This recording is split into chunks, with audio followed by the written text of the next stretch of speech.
Welcome back to the Delaware Way. I'm Larry Menti, and you'll remember Rob Arlett. He's been on the show several times because he was one of the earliest supporters of Donald Trump who held elective office in the country.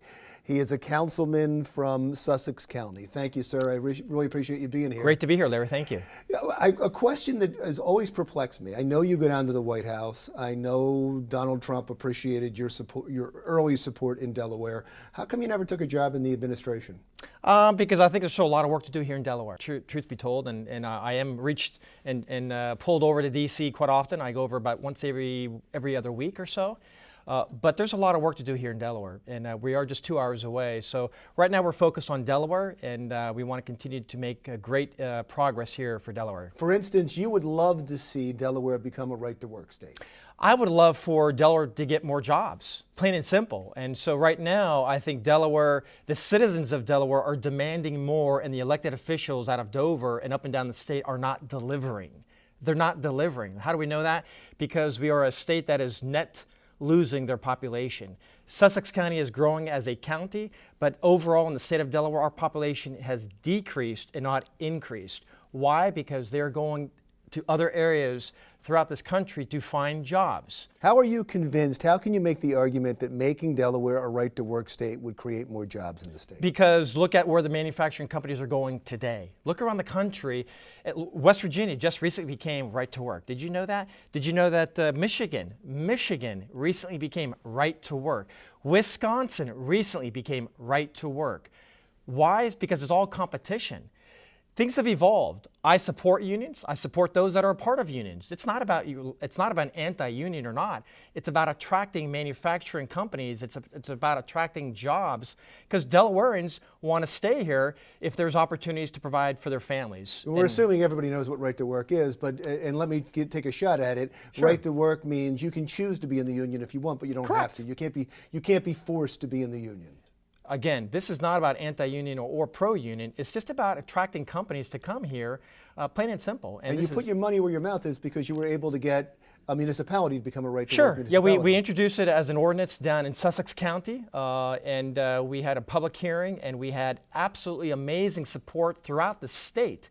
The State Chamber of Commerce, I could go down the list, a numerous list of organizations that were supportive of the right-to-work ordinance.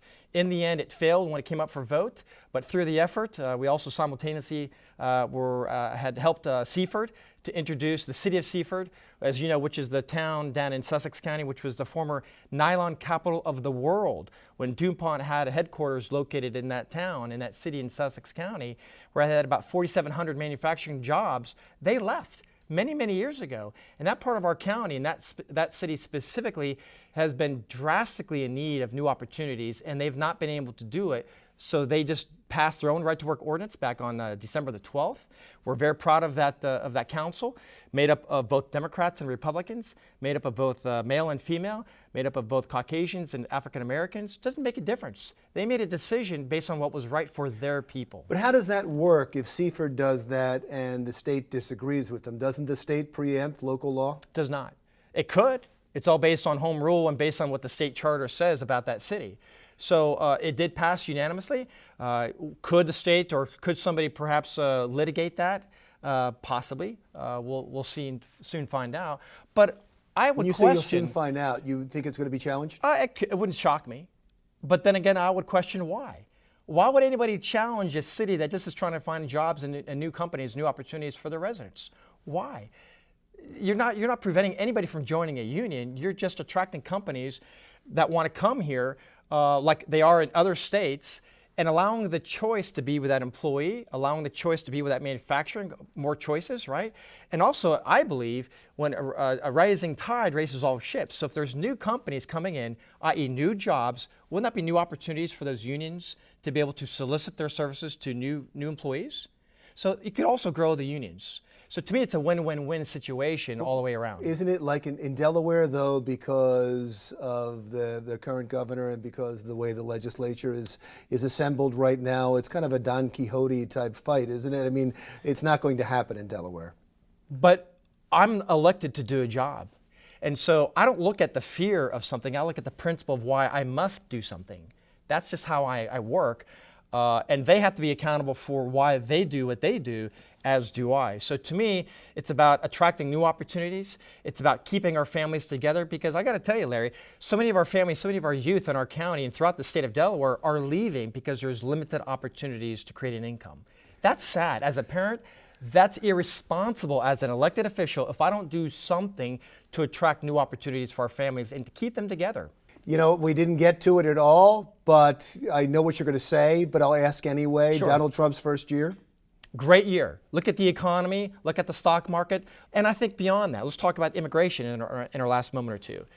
Illegal immigration. The elected officials out of Washington, D.C., specifically Senator Carper, Senator Coons, and the Congresswoman here, Lisa Blunt Rochester, right? They all voted against to keep against the budget to keep the federal government from moving forward. Why? Because they support illegal undocumented immigrants. They shut down the U.S. government, the U.S. citizens, over illegal immigrants. That's crazy, Larry. Every time I talk to you, I ask you what you're going to run for next, and you never tell me. But you're running for something. I just haven't figured out what it's going to be. I still want to be the best husband, best father yeah, I can be. I know. That's everything. You tell me that every I'll let single you know. time. I'll let you know There's once something the decision coming. Rob Arlett is a councilman, a Republican councilman in Sussex County. Delaware Way is coming right back after this.